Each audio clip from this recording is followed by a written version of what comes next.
Budget ने नई सौगात दी है और मिडिल क्लास के लिए कहीं ना कहीं थोड़ी सी राहत दिखाई दे रही है। इस पर ज़्यादा बातचीत के लिए संजय मेहता जी हमारे साथ है, डेप्यूटी जनरल आईएमसी।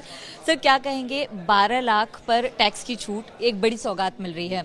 ओवरऑल कैसे देखते हैं इस पूरे बजट? ओवरऑल अगर टैक्स की इंडिविजुअल टैक्स की दृष्टि से देखें तो बहुत ही अच्छा प्रोविज़न दिया है मिडिल क्लास में। अगर यस्टरडे प्राइम मिनिस्टर ने भी बताया था कि हिंट दिया था कि मिडिल क्लास को हम राहत देंगे, और ये तो एक्सपेक्टेड था, लेकिन जो 10 लाख तक एक्सपेक्टेड था, ये 12 लाख तो बहुत ही अच्छा न्यूज़ है।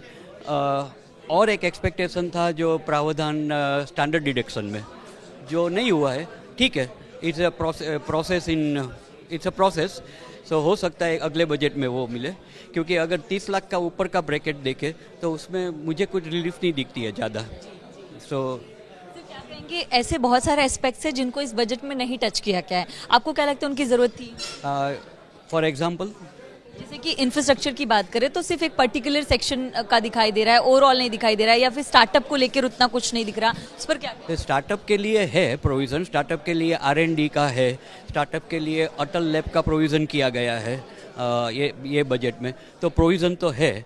और ऐसा भी अगर as a continuous startup India, make in India, ये सारी चीज़ें, ये जो अब बजट में प्रोविज़न किया है, वो सारी चीज़ें डायरेक्टली और इनडायरेक्टली कवर कर रही है उसको। हाँ, क्या कहेंगे, कुल मिलाकर सबसे ज़्यादा फोकस तो इसी पर गया कि 12 लाख पर आपको कोई टैक्स नहीं देना है। बाकी चीज़ों को किस तरह देखते हैं, रेट मतलब जो FD है उसको लेकर और तमाम चीज़ों? एक तो FDI इंश्योरेंस का जो 74 से 100 किया, वो एक अच्छा स्टेप है।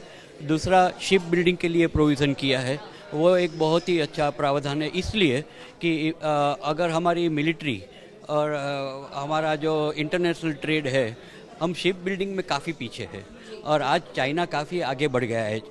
और अगर हर साल हम every time we compare our self with China, so ship building, then nuclear energy to 20 gigawatt, these are some very good steps that is going to एक प्रोपेल करेगा इंडिया को जो विकसित भारत की ओर। ओवरऑल कुल मिलाकर आप कह रहे हैं काफ़ी सकारात्मक बजट है। और अगर हम एनेक्स्चर देखेंगे, फाइन प्रिंट देखेंगे, उसके बाद और पता चलेगा कि किस तरह से है, but it's a very good feel good factor. FM ने कहा है कि अगले हफ्ते वो नए इनकम टैक्स बिल, वो भी है। वो लगता है बहुत ज़रूरी नहीं, उसने, हाँ, जरूरी इसलिए था कि अभी एक्सपेक्टेशन बढ़ेगा क्या है वो बिल में। सो देखते हैं क्या है उसमें।